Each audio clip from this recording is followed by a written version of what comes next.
The workshop, Safe Operations, My Choices, My Actions, One Team, is a 2-day workshop that was designed for the workforce primarily, although anyone who works for an organisation can attend. And it's very much focused around behaviours and decision making to produce safe outcomes in work.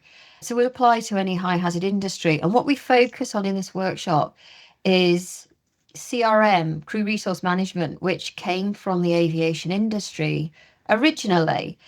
But the one part of it that we're particularly focused on is situational awareness. So situational awareness is about being present and being in the moment and taking account of everything that's happening around you in your environment. Because if you're able to do that, your hazard identification becomes much, much better. And that's not just hazard identification in that static moment of writing a risk assessment, for instance.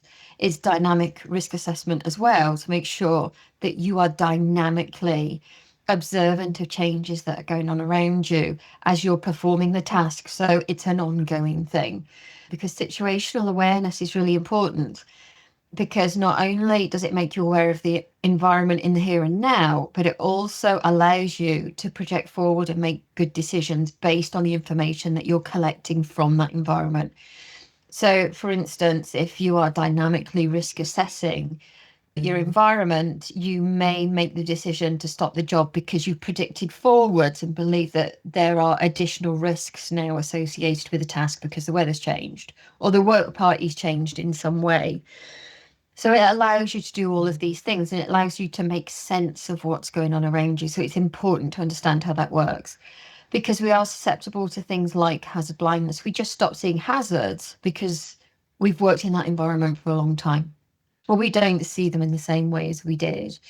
It also has a look at how we perceive risk. People's perception of risk is very subjective for a number of reasons, and it can affect then how we associate risk with the hazards that we've seen. And that affects how we see any mitigating factors, any control measures in there. And we do have tools that help us with that. In a lot of these environments, we'll use things like a risk matrix that helps that decision making, but still, risk is very subjective. And it's really raising an awareness of that. And also what happens when you deviate.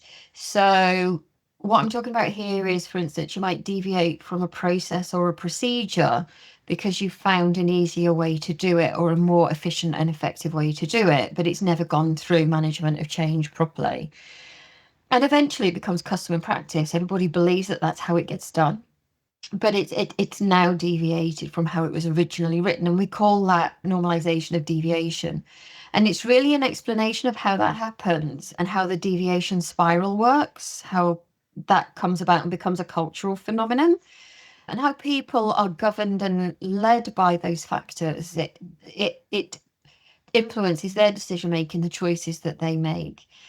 We also have a look at things like culture of denial, and we use the NASA Challenger space shuttle as the scenario for that because they were susceptible to that. It was a significant contributor to the shuttle exploding in the 80s.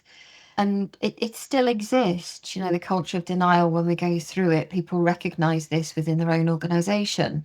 But we use it in a way that we want people to map out what is preventing them from moving up Hudson's cultural maturity ladder? What's preventing them from becoming more culturally mature? So we look at this as potholes, the things that are going to stop that from happening. And we look for ways of dealing with those within an organisation, what those solutions might look like. And some of them are actually often quite straightforward. Some of them take more time, but you can't solve a secret, as they say. So once it's out there, you have information available to you that will help you look at what those solutions might be. And we look at these through 3 different lenses. So we look at it through the plant itself, the physical attributes of where people work. We look at it through processes and procedures, so what's documented, but then we also look at people and how people interface and interact with this and the training that they've had and how competent they are. So we look at it through 3 different lenses, and it's a way of creating knowledge and information, because there's a lot of people in the room sharing this, but it's also a way of moving the organisation forward by using the expertise that already exists within the organisation. So it's a strategy, it's an action plan that comes out the back of it, a very loose one. We are also interested in how just culture works, because cultures that have a good reporting culture, said the word culture a lot there, but if the reporting culture is mature, you get to know stuff. And if you get to know stuff, you get to learn. And if you're able to learn from it, you can be more proactive rather than reactive. So we look at how just cultures work and how that improves reporting. And we also have a look at operational discipline, which is really about doing the right thing at the right time every time, and it all kind of ties together then. So we have a look at what prevents people from operating in a disciplined way. And then we look at what operational discipline can look like and how to achieve that.